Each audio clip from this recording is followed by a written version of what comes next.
Okay, so picture this. An engine, right? It's roaring louder and louder, its power is just climbing like crazy, but for some reason, the wheels are barely turning any faster. That's the mystery we're diving into today, the great Indian employment puzzle. You see, the economy is absolutely booming, but for millions of people, that promise of a good, steady job, it feels just out of reach. So what's going on here? Where's the disconnect? Let's follow the clues and find out. All right, here's our game plan, our case file, if you will. First, we're going to look at the three main engines that power any economy. Then we'll lay out the puzzle itself, and it's a real head-scratcher. After that, we'll uncover some huge clues in a farmer's hidden story and in a tale of two very, very different jobs. And finally, we'll see what it takes to build a better future, right before you get a chance to put your own detective skills to the test. You know, every great mystery is really just a bunch of smaller pieces that don't seem to fit. So to get a handle on this big employment puzzle, we first have to understand the giant, complex machine we call an economy. The best way to do that is to break it down into its three main engines. Each one has a really specific job to do. So our first engine is the primary sector. I want you to think of this as the economy's roots, literally drawing resources right from the earth. This is all the foundational stuff. Farming, fishing, mining, basically anything we get straight from nature. Exactly. So the fuel for this whole economic machine, it all starts right here. We're talking about cotton pulled from a plant, milk from a cow, or minerals dug up from the ground. These are the raw, natural goods that everything else is built on. But, of course, raw materials alone aren't enough, right? And that brings us to our second engine, the secondary sector.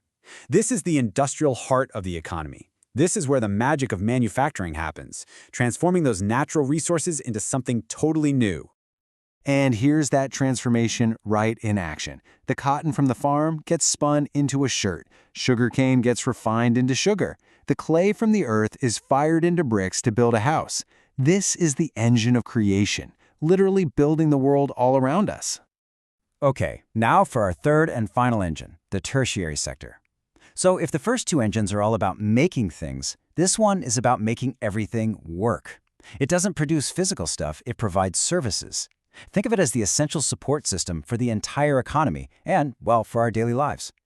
For instance, a factory needs trucks to move its products and banks to handle its money. We all need shops to buy things from. But this sector is huge. It also includes people providing critical services, like teachers educating kids, doctors keeping us healthy, and engineers designing our cities.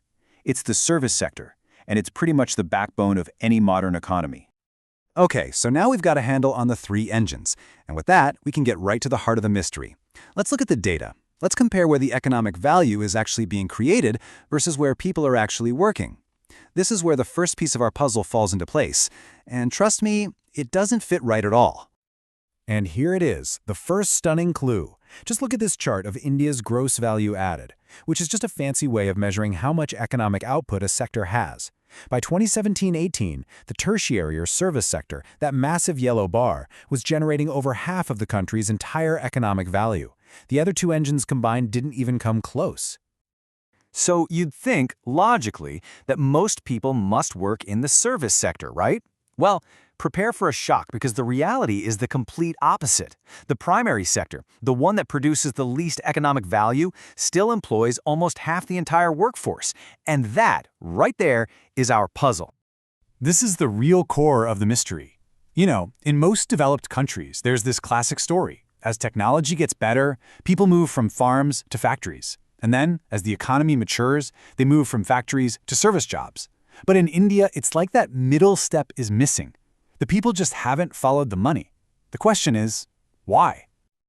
To figure this out, we can't just stare at big charts. We need to get on the ground, find some real-world clues. And our investigation starts with a small farmer and a situation that you might not even notice at first glance. Let's meet Lakshmi.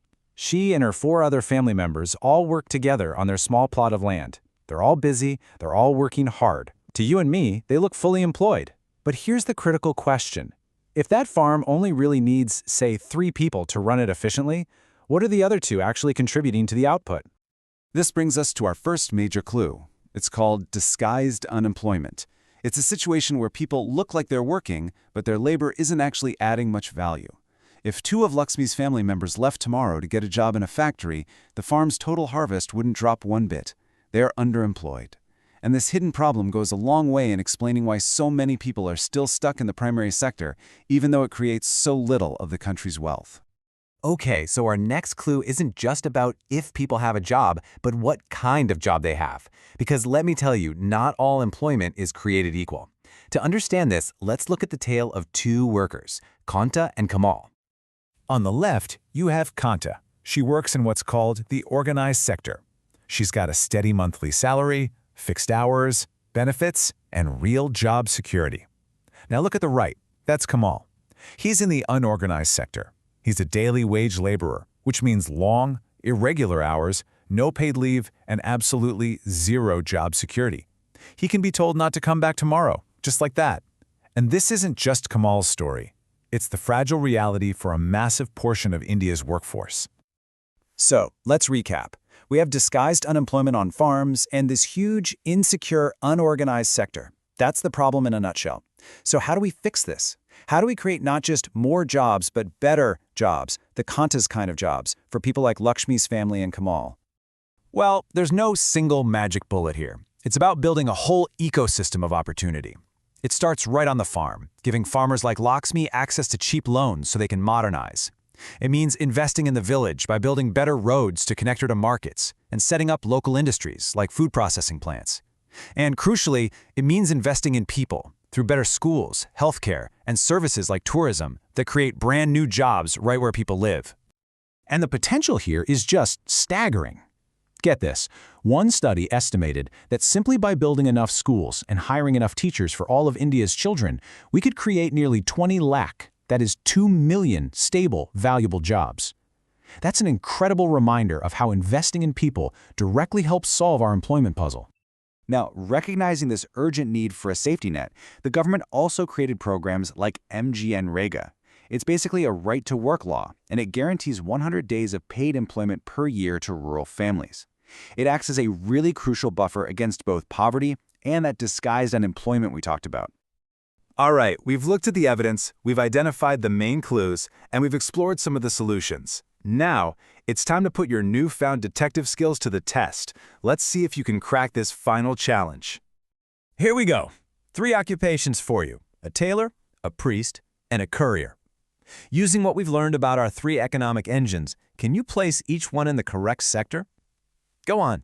Take a second to think it over. So how'd you do? Let's break it down. A tailor takes a raw material, cloth, and transforms it into clothing, a finished good. That's classic secondary sector. A priest doesn't make a good, they provide a community service, so that's tertiary. And a courier is also providing a service, transport, that supports the other sectors, just like the trucks Lakshmi needed to get our crops to market. Also tertiary. You've totally cracked the case. This employment puzzle is complex for sure, but by understanding all its pieces, we can finally start to see the path toward building a more prosperous and secure future for everyone.